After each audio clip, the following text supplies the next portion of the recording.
Okay, Stasis Hunter is absurd this season, or episode, or whatever you want to call it. Stasis Warlocks are also bonkers because of their new exotic, but we're covering Hunter in this video, because even though some niche Stasis builds have been really strong on Hunter in the past, nothing even comes remotely close to as strong as we are now. Who would have thought that the subclass named after the episode would be getting this much of a tune-up? Now, we're going to cover things like guns, exotics, mods, and artifact, of course, so I'll put those in the timestamp if you want to skip straight to them, but we're going to cover class elements like fragments and aspects first, so buckle up. Okay, so obviously, don't have a choice in super, silence and squall. Marksman dodge for reload, triple jump or whatever jump you prefer. Shuriken, don't have an option there. And the only real variability you have in the abilities so far is either duskfield or glacier grenade. Though I definitely prefer duskfield because not only does it provide a constant slow that's going to benefit your weapons, but with Touch of Winter, it also generates a stasis crystal, so you can still benefit from the new Hunter helmet if you want, the new exotic, and destroy that crystal with a shuriken if you want. And then we run Grim Harvest as well, so we can get frost armor from stasis shards, and obviously making stasis shards is very easy with Grim Harvest as well. And as far as fragments go, these are pretty airtight. The only one you can really change out, in my opinion, is Whisper of Conduction for Whisper of Rhyme if you want more survivability at the cost of comfort. But Whisper of Shards is essential, just so you can have a lot of grenade regen. Whisper of Durance is also essential, especially on Hunter, because not only does this affect the length of your duskfield grenades, but it also affects the length of silence and squall. So very important to have Whisper of Durance on, especially for Hunter. Whisper of Fissures, essential so that your shatters can do actual damage and clear waves and do damage to higher ranked targets as well. It will affect all of your shatters. It's just a no-brainer. You need this on your builds if you want the stasis elements of your build to be dealing damage. And then Whisper of Rending. This one's always airtight. I kind of wish they would just make this intrinsic to your own stasis crystals. But yeah, if you want to be destroying your stasis crystals in one shot, then you got to be using Whisper of Rending. There's no ifs, ands, and buts about it. And if you don't run this, it's going to become increasingly more annoying to actually play a stasis build when you have to commit more time to destroying your own crystals, rather than just being able to do it in one go and wiping a wave. As far as guns go, we have some bangers that dropped this season. The one you're seeing on screen right now is the new hand cannon, which is my personal favorite. It can roll with the new Rhyme Stealer perk in the left column, granting you frost armor when destroying stasis crystals or defeating frozen targets, and headstone in the right column, so this thing is disgusting. Not to mention, the new Ether Reaper origin trait allows you to keep your mag overflowed at all times as long as you're getting kills. This is 100% my go-to because I'm a fan of hand cannons, plus it's just extremely versatile as most hand cannons are. Not to mention this roll is disgusting with stasis, but we also have another weapon that's actually a world drop. Now it's a scout rifle called the Live Fire, and it can roll with subsistence and rhymestone in the left column with headstone in the right. So if you like to stay back more or just want to have more ranged gameplay or just want to live out the scout rifle's purpose, which is not my thing, but hey, if it's yours, Live Fire's there for you. And obviously Wicked Implement exists, but as far as legendary scout rifles go, Live Fire might be the best in the game right now, especially with a stasis build. With the hand cannon, you're always up in the action, so prioritizing targets is a bit more difficult, but it has the damage to make up for that. You don't need to prioritize the weakest target at all time with the hand cannon. But with the Live Fire, however, it is much more important that you select the weakest links in those groups in order to proc headstone and wipe the group with a shatter, so keep that in mind. You don't want to dump 8 shots into a butcher when a single shot would have taken out a nearby war beast and another shot would have shattered everyone from the headstone proc. The special that complements this build is of course going to be Icebreaker, as it works hand in hand with all things stasis, like causing ignitions when shooting stasis crystals or frozen targets, as well as getting precision kills. There's also the added bonus of this thing generating ammo by getting kills by any other means than the sniper itself. And on top of all this thing's catalyst gives it a high chance to refund ammo when hitting a target suffering a stasis debuff. That's why I prefer duskfields on this build, and silence and squall is also another 19 seconds of ignition and ammo refunding when shooting a boss, for example. It actually does good overall damage to bosses, but if you're looking for a DPS special, you're better off sticking to Merciless and Cloud Strike. But seriously, Icebreaker is a monster, and its ammo economy lets you use it almost as often as a primary weapon. So don't be shy to spam this thing. It is strong, but more importantly, it is very fun. As far as heavy weapons go, you have a lot of free options here. You can kind of just choose whatever you want. I'm not going to tell you to bring a specific heavy weapon since the build mainly revolves around the Exuviae and the Icebreaker. But if you want a little bit more synergy, you could bring a Bittersweet, even though the Chill Inhibitor is like the best GL in the game right now. But it's just very hard to get it because of weight gain. Now, you kind of want to use Bittersweet for the Origin trait synergy, so that whenever you destroy a Ether Orb with your hand cannon, it reloads and overfills your Bittersweet. But it can roll Envious Arsenal, so it's not like it's that big of an upgrade if you already have that roll. In my opinion, I'm not going to show you gameplay or recommend a heavy to you. You can use whatever you want here. But keep your eyes out after November 19th for God rolls. Bungie will be giving away God rolls, including Chill Inhibitor at Banshee after November 19th. As far as armor mods go, for your helmet, I would absolutely recommend running Harmonic Siphon so that you can get orbs from just simply getting kills with your Exuviae. I would not run Special Ammo Finder as Icebreaker doesn't need it and doesn't really benefit from it. It'll just have infinite ammo already just from you securing kills with either your heavy or your primary or even abilities. So Special Ammo Finder is a no-go here. If you're going to go an Ammo Finder, make sure it's a heavy Ammo Finder. Now if you don't want to run Finders, still make sure you're running a Siphon so that you can create orbs, but you might also want to bring Dynamo just so you can get your super back a little faster when dodging your enemies, which you're probably going to be doing fairly often. But if you just want to keep it simple, run your heavy ammo finders, or if you want bigger orbs, you can throw another Siphon on, although I don't recommend that as much as the heavy ammo finders. For your arms, Momentum Transfer, Impact Induction, and Bolstering Detonation are all really good for energy regen, so I recommend taking these. Nothing else really matters, in my opinion, at least for Hunter.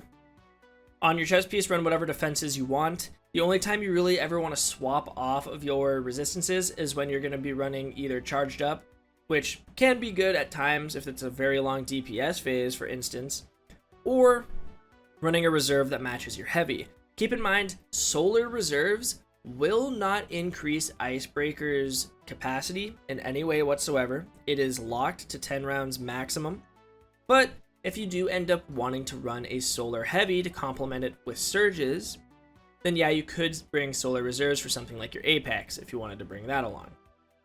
For legs, you'll want to run surges that match whatever you're trying to go for. I have stasis surges on right now because I would like to have a chill inhibitor, so this is probably what it's going to look like. With Exuviae and chill inhibitor, I'll probably be running stasis weapon surges, but if I wanted to pair Icebreaker with a heavy for boss damage, I would absolutely run whatever surge matches my heavy. Now, we don't really have a good fire GL in the game right now, or solar GL in the game right now, so I probably wouldn't bring a GL. I'd probably bring like an Apex if I wanted to do a solar weapon surge, but if I did end up bringing Edge Transit, because I don't have chill inhibitor at this current moment, I would still probably prioritize the void weapon surge just for the Edge Transit damage. But like I said, November 19th, you can get God rolls even of chill inhibitor when they do roll out at Banshee. And when that does happen, my go-to will remain as stasis weapon surges because chill inhibitor is a monster. And then I also just tagged an innervation in there as well for faster grenade cooldown. But again, if it's a boss situation, I'd probably just triple down on the stasis weapon surges. And then for your class item, Powerful Attraction is a must. And then depending on how long you need that buff to last, if it's a short DPS phase, it doesn't really matter as much. But Time Dilation's always a solid pick. Very solid pick most of the time. And then we have Bombers so that we have more grenade cooldown when we're dodging near enemies, which is going to happen quite a bit. Now I would honestly recommend swapping out Time Dilation for another Powerful Attraction even, so you can have a little bit more range on it. But like I said, up to you, depending on how long you want your Time Dilation for. The safe pick is probably Time Dilation, but you know, if you're making a lot of orbs and you don't need that surge to last as long as it does normally, then I would probably just swap it out for another Powerful Attraction. You really can't go too wrong there. Okay, covering Artifact. Left column, the only one that's really relevant to the build is Anti-Barrier Scout Rifle in case you want to run live fire, but the rest you can take whatever you need just to push to second column. But with second column, One with Frost is really strong just because it lets you have increased reload speed on your live fire and Exuviae, because you're basically always going to have frost armor active because of Rhyme Stealer and just the build itself. Enhanced Ether Generator is great because it gives you an extra orb for your Dark Ether Reaper Origin trait, which Exuviae does have, so does Bittersweet, and we do use both of those in the build currently. Exuvier is a mainstay, it's not being replaced, but Bittersweet most likely will be replaced whenever you get a chill inhibitor. Bell of Revenant's great just because it does increase damage to Scorn. I don't know how much the increase is, nor do I know what the damage increase is per Shadestalker armor, but if you do know what that is, please leave a comment below because I will pin it if you have accurate numbers. Third column, Wind Chill, just simply because you get Frost Armor for rapid stasis weapon blows. You're basically always going to have Frost Armor at all points of time, like at all moments in your gameplay. You will have Frost Armor. It's kind of absurd this season how much you're going to have Frost Armor up. Not to mention just the duskfields. If you're standing in them, you get so much Frost Armor already. Crystalline Converter makes it so that whenever you gather a stasis shard, your shurikens that you throw out are going to cause little stasis crystals to spawn. So it's kind of like Mask of Fealty without needing to eat up an exotic slot. Now I know Mask of Fealty does extra stuff, but the main appeal is the crystal that it spawns, in my opinion. And this allows you to do it without needing that exotic. So it lets you have that space open for Renewal Grasps instead, which in my opinion is a superior exotic at this point in time. Fourth column, Hail to Storm is just really strong. It basically makes your shatters stronger. It does dot damage to them after destroying them, and it slows, so hits them with stasis effects. It can enhance stuff all the time. Concussive Reload is essential if you're using a grenade launcher, which you probably should be if you're damaging bosses, in all honesty. It just allows you to weaken them, basically, and a free weaken is really valuable in the meta. It always is. Whenever something like this rolls around, it's a mandatory pick, and it's no different here. Brain Freeze, really strong just because, you know, more AoE slow, more stasis effects on targets. Works extremely well with Icebreaker and anything else that benefits from stasis targets. So yeah, it's just really strong. And then this last one is also good, but only if you're going to be using Bittersweet, because it's a Dark Aether Reaper perk. So Conductive Cosmic Crystal increases your arc ability and void ability damage, and any weapon that has Dark Aether Reaper as its origin trait will also do more damage to enemies affected by stasis debuffs. Now, enemies, if you're looking at it, it's most likely going to be affected by a stasis debuff. So this is worth to run if you're not doing boss damage and want your Exuvier or Live Fire or something to do more damage. But if you are doing boss damage and you're not using Bittersweet, again, this only really works if you're using Bittersweet, but if you're not using Bittersweet and you don't care about your Exuvier / Live Fire doing more damage, I would honestly replace Conductive Crystal for Served Cold, just so you can have more ability regen. You can do your dodge more often. Now, it's already extremely fast on Hunter specifically, but you can always get a little bit more, especially when you're picking up stasis shards, which is it's going to happen. You're going to pick up quite a few stasis shards in this build, especially if you're playing close to the enemies in like the new dungeon or something like that. You're probably going to be picking up a few stasis shards, so this could be worth slotting into over Conductive Cosmic Crystal. But you keep those conditions in mind because it is a situational pick. This build's playstyle is basically just playing the game normally. You're going to aim for headshots, you're going to destroy stasis crystals, and you're going to take out a bunch of ads in the process. The seasonal artifact is really strong at just destroying crystals and having stasis buffs applied to yourself and debuffs to enemies. You're always going to have Frost Armor, essentially. Like, you don't even have to try for it. Just simply killing enemies regularly and destroying stasis crystals is going to keep you overflowed on that Frost Armor all the time. If you're benefiting from the Aether Origin trait, you're never going to have to reload your pistol or your hand cannon. And you can use Icebreaker pretty liberally. So it's a very fun build that doesn't really rely on any kind of change to your playstyle. So it's not really fitting into a niche category because of that. It's just same gameplay loop, different gear. And it really is fun. I mean, I've been having a blast with it. I'm not really changing my... Like, there's no difference between what I'm doing here and what I was doing with Midnight Coup, when Pantheon was out, for example. But the difference is this time I'm using a lot of stasis verbs, and I'd wager to bet not many people have played with stasis up until this point, and this is the season to do so. If you don't want to wildly change your playstyle, but you still want to reap all the benefits, this build does that exact thing for you. It's extremely strong. One thing I do highly recommend doing, though, that many people probably aren't familiar with, is using a duskfield defensively. If you're up in the action, this will kind of happen as a byproduct of your play, but you can always just throw a duskfield on the ground at your feet if you're in trouble, like if you're low HP.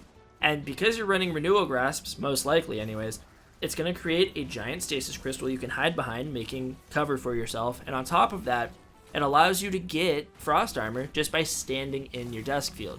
So it's just a really strong synergy all around. It does it all. And it's not going to excel in boss damage. That's not going to happen here. You're going to probably just run a run chill inhibitor whenever you get that. I can't sing that thing's praises enough. It is so strong. But again, this is more of like a moment-to-moment build. If you're doing, Onslaught, this is your build. If you're doing GMs, this is a good build. But if you're doing like a raid and you gotta damage the Witness or Crota or something, you're way better off with Golden Gun. That's not gonna change anytime soon.